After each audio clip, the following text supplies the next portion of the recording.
हाँ यार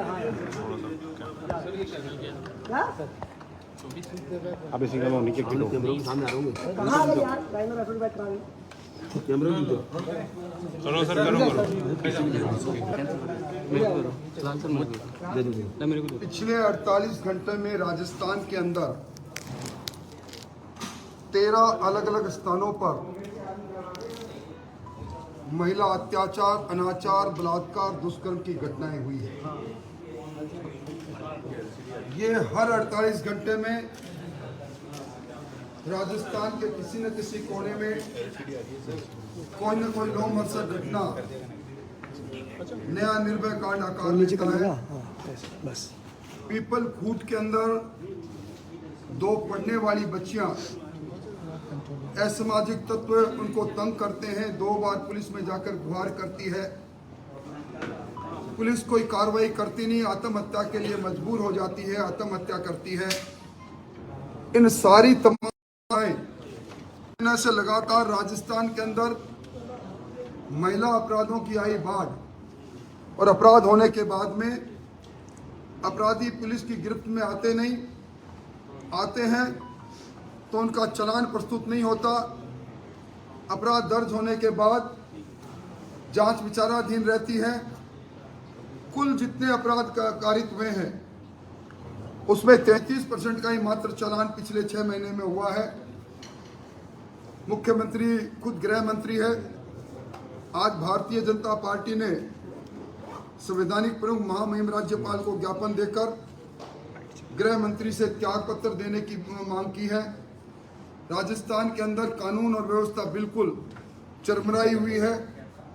राजस्थान का आम व्यक्ति अपने आप को असुरक्षित महसूस करता है। हमने संवैधानिक प्रमुख को कहा है कि वो अब उनके दखलंदाजी की आवश्यकता है। उन्होंने हमें आश्वस्त भी किया कि वो राज्य की कानून महकमे के आला नेताओं, आला अधिकारियों को, पुलिस कमिश्नर, डीजीपी से बात करके, और जो ज्ञापन हमने तथ्यात्मक रूप से दिया है, घटनाओं का जिक्र करते हुए दिया है, उस पर वो संज्ञान लेंगे। मजबूर होकर हमें महामहिम राज्यपाल के राजभवन का दरवाजा खटखटाना पड़ा है। इन सारी बातों को लेकर हम जनता के बीच में जाएंगे। आचार संहिता से कुछ घंटे पहले मुख्यमंत्री जी तबाड़तोड़ बोर्ड बनाने की घोषणाएं कर रहे हैं, जिला बनाने की घोषणाएं कर रहे हैं, जिन पर के काम को वो आगे कर नहीं सकते। जनगणना की बात कर रहे हैं, परंतु अभी तक पीपल खूट की घटना पर सरकार का कोई नुमाइंदा नहीं बोला। ये सरकार के माथे पर बदनुमा दाग है।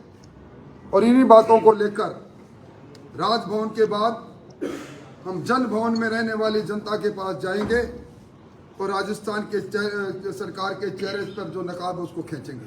राठौर साहब जातिगत सर्वे करवा रही, जातिगत जनगणना के लिए 1931 के बाद नीचे देश में जातिगत जनगणना नहीं हुई।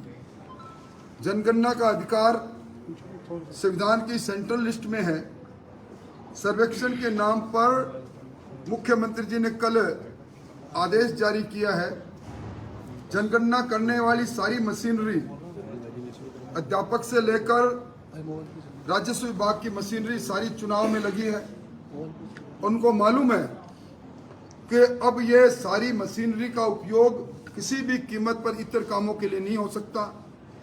चाय के प्याले में तूफान खड़ा करने की फितरत उनकी रही है। अपने खोए जन आधार के लिए इस प्रकार के सगुफे चला रहे हैं। आपको सबको मालूम है आने वाले 72 घंटों के अंदर अंदर आचार संहिता कभी भी लग सकती है। और ऐसे मौके पर इस प्रकार की थोथी बातें करके मूल बात, जो जिन बातों को लेकर लचर कानून व्यवस्था, भ्रष्टाचार, पेपर लीक, कर्ज में डूबा किसान, इन बातों से ध्यान हटाने का कोशिश मुख्यमंत्री जी करते हैं। राठौर साहब, इसमें बीजेपी का क्या स्टैंड है? क्या बीजेपी जातिगत जनगणना के पक्ष में है? देखिए, भारतीय जनता पार्टी जब आवश्यकता महसूस करेगी तो हमारा केंद्र नेतृत्व इसके बारे में निर्णय लेगा। पर हमें इस प्रकार धोखाधड़ी की राजनीति करने के पक्ष में कतई नहीं है। भारतीय जनता पार्टी को जो कुछ करना है वो संविधान के दायरे में समय पर करेगी। यही नहीं कि पिछली बार इन्होंने रिफाइनरी की आधारशिला सोनिया गांधी जी से 13 दिन पहले जब इनकी सरकार जारी थी तब रखवाई। ये संकेत है कि मुख्यमंत्री जी असुरक्षा के भाव से ग्रसित हो चुके हैं। डॉक्टर साहब लास्ट सवाल है, डॉक्टर साहब आपकी जो पहली सूची है लेट होने की वजह क्या ये है, कुछ नेता अपनी सीट बदलना चाहते हैं, उनको हार का डर है? देखिए, इसके बारे में टिप्पणी करने का अधिकार मुझे नहीं है। संसदीय बोर्ड है, सूची जारी कब होगी, नहीं होगी, क्यों होगी, कैसे होगी। मैं समझता हूं कि भारतीय जनता पार्टी में कांग्रेस की तरह ना बंदर बाट है, ना तेरा मेरा है, यह सब हमारा है। राहुल गांधी को रावण बताने के मामले में जेपी नड्डा जी और अमित मालवीय जी में परिवाद दर्ज कराया रायपुर के अंदर में। ये मिजाज कुर्सी के लिए, चमचागिरी के लिए इस प्रकार की बेबुनियादी बातों पर और वो अपने उस तंत्र का इस्तेमाल करना चाहते हैं जो तंत्र आने वाले 72 घंटों में इनकी मानना बंद कर देगा। भाई साहब एक सवाल, भाई साहब